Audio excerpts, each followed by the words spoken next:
के कप्तान के रूप में पहले ही टेस्ट में शतक, गिल, हजारे, गावस्कर, कोहली के क्लब में शामिल। जॉश टंग की गेंद को कवर से चौका मारकर शुभमन गिल ने अपना हेलमेट खोला और दौड़ पड़े। उसके बाद उन्होंने हुंकार भरी। दूर खड़े जो रूट और बेन स्टोक्स जैसे खिलाड़ी इसके गवाह बने।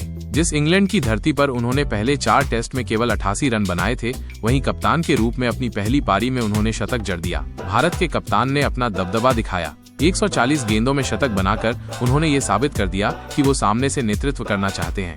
शुभमन विजय हजारे, सुनील गावस्कर और विराट कोहली के क्लब में शामिल हो गए हैं। इससे पहले इन 3 भारतीय कप्तानों ने अपने पहले ही टेस्ट में शतक लगाया था। 1951 में इंग्लैंड के खिलाफ ही हजारे ने कप्तान के रूप में नाबाद 164 रन की पारी खेली थी। 1976 में न्यूजीलैंड के खिलाफ गावस्कर ने 116 रन बनाए थे। उसके बाद लंबा इंतजार रहा। 2014 में ऑस्ट्रेलिया सीरीज के बीच में जब महेंद्र सिंह धोनी ने टेस्ट से संन्यास लिया तो कोहली को कप्तान बनाया गया। उन्होंने अपने पहले ही टेस्ट में 115 रन बनाए थे। अब शुभमन भी उसी क्लब में शामिल हो गए हैं।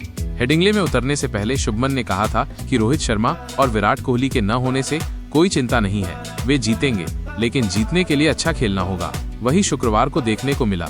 शुभमन टॉस हार गए थे। इंग्लैंड की धरती पर उन्हें पहले बल्लेबाजी करनी पड़ी। शुभमन ने खुद भी कहा था कि अगर वो टॉस जीतते तो गेंदबाजी करते।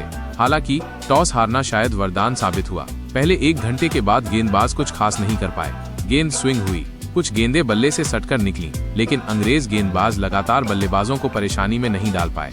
गिल का आक्रामक अंदाज। लंच ब्रेक के बाद शुभमन बल्लेबाजी करने आए। उन्हें देखकर ऐसा लगा जैसे उन्होंने नेट में 2 घंटे बल्लेबाजी की हो। उन्होंने शुरू से ही आक्रामक क्रिकेट खेला। बड़े शॉट खेलने से नहीं डरे। पहले 30 रन उन्होंने 100 के स्ट्राइक रेट से बनाए। 50 रन मात्र 55 गेंदों में बनाए। ऐसा नहीं लग रहा था कि वे टेस्ट खेल रहे हैं। पेसर से लेकर स्पिनर तक किसी के सामने भी शुभमन को परेशानी नहीं हुई।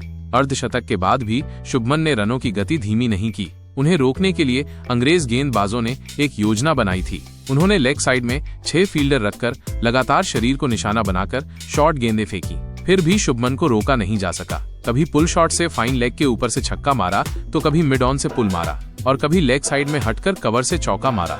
अंग्रेज गेंदबाज उन्हें किसी भी तरह से परेशान नहीं कर पा रहे थे। शुभमन के चेहरे के हाव भाव देखकर लग रहा था कि वो बड़ा स्कोर करके ही रुकेंगे। दोहरा शतक चूकने पर छलके आंसू। आखिर में टंग की गेंद पर कवर क्षेत्र में चौका मारकर शुभमन ने अपना शतक पूरा किया। उन्होंने 15 चौके मारे। उसके बाद भारत के कप्तान ने फिर से गार्ड लिया और अपनी पारी का पहला छक्का मारा। दिन का खेल खत्म होने तक वो 127 रन पर नाबाद थे। दूसरे दिन उनके सामने दोहरा शतक बनाने का मौका था। दूसरे दिन पहले घंटे में शुभमन को जरा भी असहज नहीं देखा गया। वो धीरे धीरे अपनी पारी को आगे बढ़ा रहे थे। दूसरी ओर ऋषभ पंत आक्रामक खेल रहे थे, लेकिन शुभमन ने वो रास्ता नहीं अपनाया। हालांकि बशीर के आने के बाद शुभमन ने अचानक स्लॉग फ्लिक करने की कोशिश की। मिड विकेट खाली था, वो वहीं से शॉट खेलना चाहते थे, लेकिन बशीर की गेंद शुभमन के बल्ले के ऊपरी हिस्से पर लगी।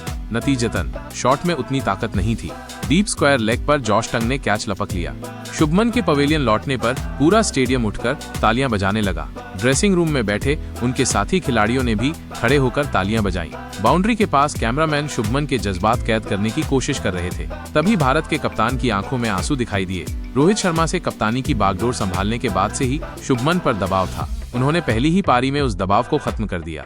उन्होंने इंग्लैंड की धरती पर पहली बार शतक बनाया। हालांकि शुभमन के पास और भी बड़ा स्कोर बनाने का मौका था, जिसे उन्होंने गंवा दिया।